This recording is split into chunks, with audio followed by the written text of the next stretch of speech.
The global importance of remittance is unparalleled, as are the countless remittance workers. Since the 2000s up till 2022, international remittance surged by 650%, surpassing FDI as the GDP booster for developing nations. Out of USD 831 billion in remittance, USD 647 billion made its way to low and middle income countries.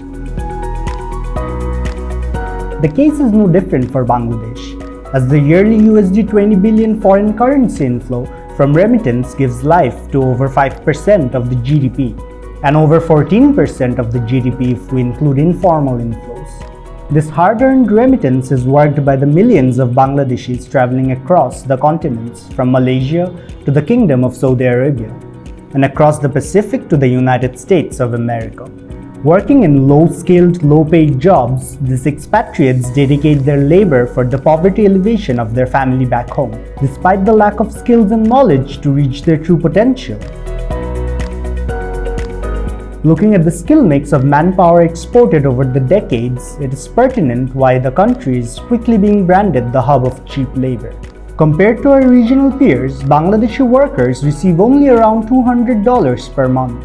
Even though we send more workers abroad, the unskilled diaspora sends back 1.6 times less remittance. If our remittance workers are not upskilled and the formal channel made viable, Bangladesh will keep losing almost double the amount of remittance it receives. In achieving the untapped potential of remittance, it is evident that a synergistic approach between stakeholders is very crucial.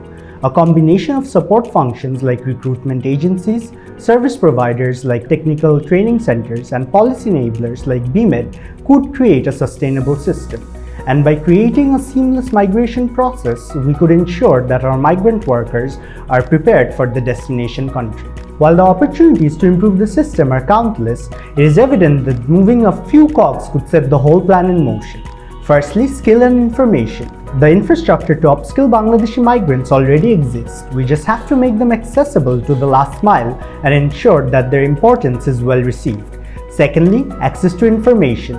Currently, a lot of migrants are very dependent on existing migrants and middlemen to source their information. If they had better access to information, they could look up the migration process, the relevant costs, and make a more informed decision. And that brings us to our third point, informed decision making. If we could make information more accessible, we could shift the whole decision making from middlemen to the migrants themselves, which would help them make better migration journey. Now, to our fourth point, access to finance. Bangladeshi migrants already pay 3 to 4 times higher for the same job than their regional peers, that too for a lower salary.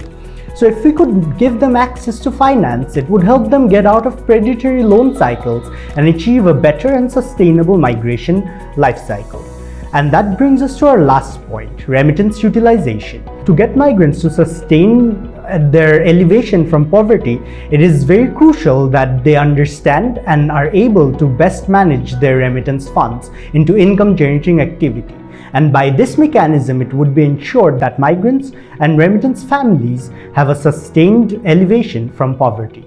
Thank you for listening to the 5 cogs that could make a better remittance landscape for Bangladesh.